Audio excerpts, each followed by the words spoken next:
பார்வதி அவள் குடும்பம் காக்க வாராளே, வேப்பிலைய கையில் கொண்டு வேதனை தீர்க்க வாராளே, அகிலமே வியக்கும் வண்ணம் ஆதிசங்கரி வாராளே,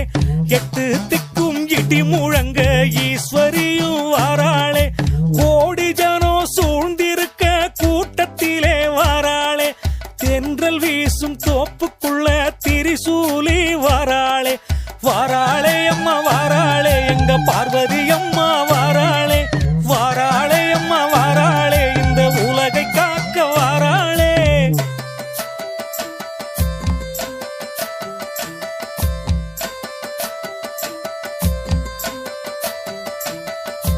வாராளே அம்மா வாராளே, எங்க பார்வதி